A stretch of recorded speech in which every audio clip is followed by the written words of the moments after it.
up to and including his retirement in 2012.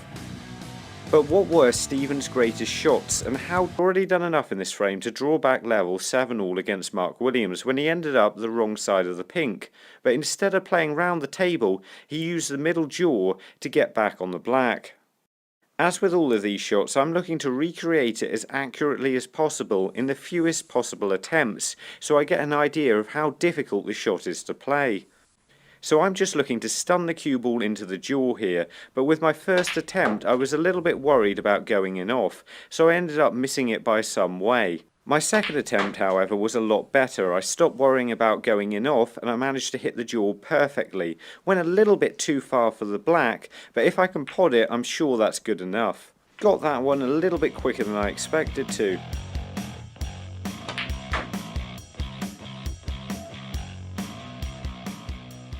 Leave a professional snooker player a shot without risk and you'll be surprised sometimes what they come up with.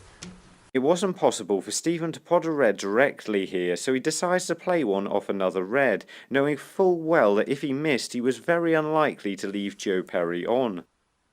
These types of shots aren't too difficult once you get a feel for how the balls are going to react, and I was pleased to learn from my first attempt exactly what I needed to do for the second.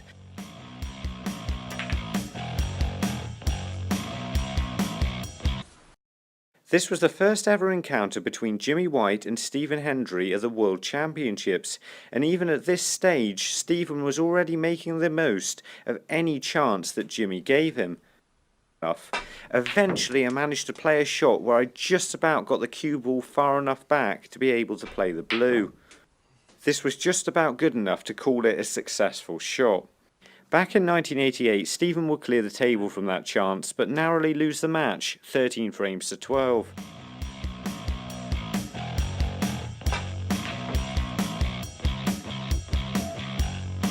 The pink. Even though he's in an awkward position here, Stephen has no trouble getting on the next red. Oh, but what a recovery this is. That's a tremendous shot. This shot doesn't require any side spin, but is another one that needs to be struck low and struck well. And I was really happy with the way I struck the first shot, but just didn't quite get enough of a reaction. So with my second shot I absolutely gave it everything and ended up perfectly in position on a choice of reds.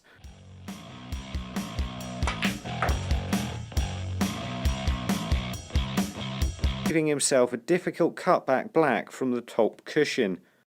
Normally this sort of shot isn't too difficult, but the pressure of the situation more than makes up for it, so I thought it would be unfair to have more than one go at it and try and get it in my first attempt.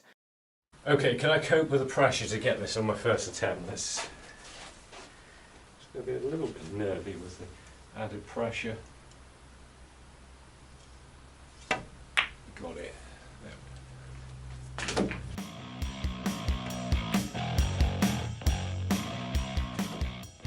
One of the features of Stephen's game is even if he really ran out of position, he'd rarely play safe. So this is probably one of the best safety shots that Stephen ever played. Playing against the late great Paul Hunter, he manages to judge the cue ball off two cushions with precision, jamming it in between the green and the baulk cushion. This shot needs to be played with a small amount of left hand side, and what makes it really difficult is if you play it a little bit too hard or a little bit too soft, it not only changes the pace of the shot but the cue ball's direction as well. Getting the pace wrong means I end up catching the red a fraction too thick or a fraction too thin, and could result in me being way out on where I'm aiming. Because of all this, I think I was incredibly lucky to get the shot so quickly, because it could have taken me a lot longer.